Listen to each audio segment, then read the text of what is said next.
Allah, masih rizki dari Allah, tidak ada kewajibanmu, hakmu untuk bermaksiat kepada Allah. Kita tahu sendiri dalam Al-Quran, dalam surah Hud, surah yang ke-11 ayat ke-6, Allah ceritakan, Bismillahirrahmanirrahim, wa ma min dabbatin fil ardi illa 'ala Allahi rizquha. Segala yang hidup di atas muka bumi Allah ini, baik dari manusia, tumbuhan, hewan, semuanya itu bergantung dari pemberian rezeki Allah Subhanahu wa ta'ala. Betapapun kita memiliki harta saat ini, harta itu takwahnya adalah titipan semata.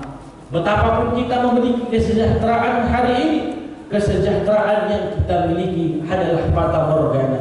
Betapapun hari ini punya kedudukan, punya yang berlimpah ruah harta kekayaan, ingatlah itu semua tidak akan abadi di hadapan oleh Allah Subhanahu wa ta'ala.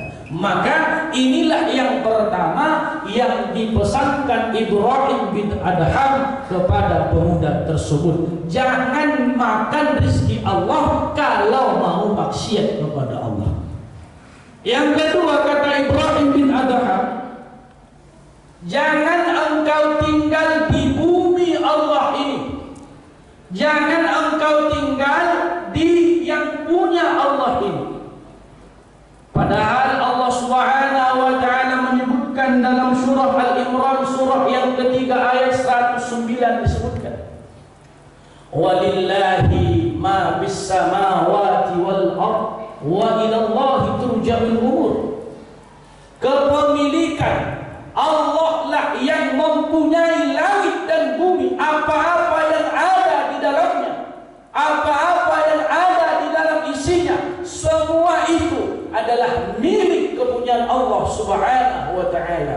Dan hanya kepada Allah turja'ul umur, kita mengembalikan segala urusan kita, baik urusan dunia maupun urusan akhirat kita, itu semua kembali kepada Allah. Jadi kata Ibrahim bin Adham, kalau kamu mau bermaksiat kepada Allah, jangan maksiat di bumi Allah ini. Karena Allah sebutkan di dalam Al-Quran di ayat lain, zaharul fasada fil barri wal bahr bima kasabat aydin nas. Kerusakan yang ada di muka bumi ini itu tak lain tak bukan adalah ulah tangan dosa daripada kesalahan manusia itu sendiri.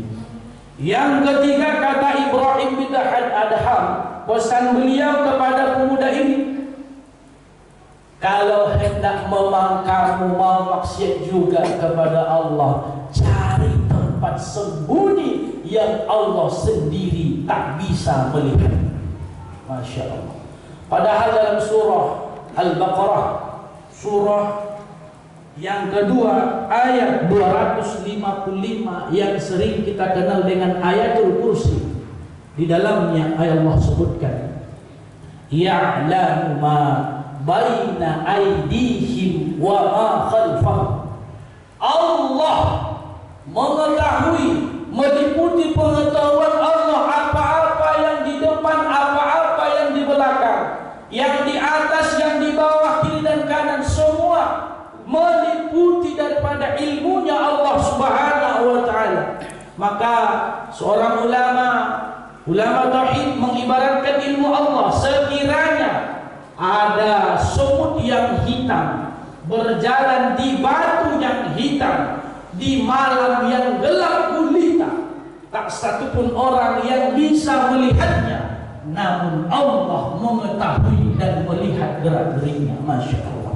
Jadi tak ada sebenarnya tempat kita untuk bersembunyi di hadapan Allah Subhanahu wa ta'ala. Di satu saat, satu cerita juga ada riwayat yang menjelaskan seorang ulama yang mencoba santrinya mengamalkan, melihat pengamalan ilmunya.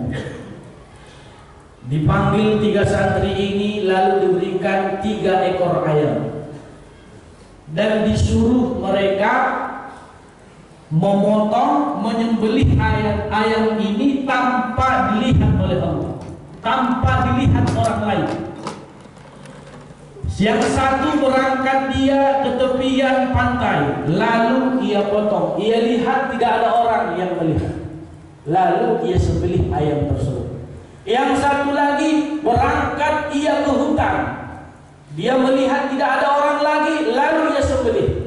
Yang satu lagi dia bingung sebingung-bingungnya bagaimana caranya agar tidak ada yang melihat. Setelah hari yang ditentukan, jam yang sudah disepakati, datanglah 3 murid ini menghadap sang kiai. Lalu yang 2 berhasil menyembelih daripada ayam tersebut, tapi yang satu lagi tidak menyembelih sama sekali. Maka kiai itu bertanya, "Kenapa wahai anakku, engkau tidak jadi menyembelih ayam ini?" Lalu santri ini menjawab, "Bagaimana wahai guruku?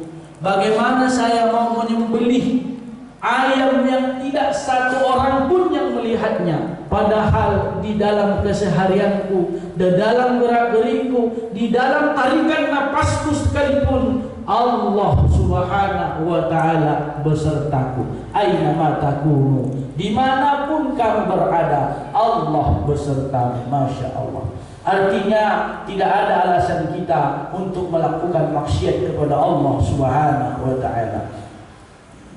Seterusnya yang terakhir, kata Ibrahim bin Adham kepada pemuda tersebut, "Jika memang kamu pengen sekali melakukan maksiat kepada Allah, maka kalau sekiranya nanti datang malaikat maut untuk menjemputmu mati, untuk menjemputmu ke hadapan Allah, maka lakukanlah negosiasi."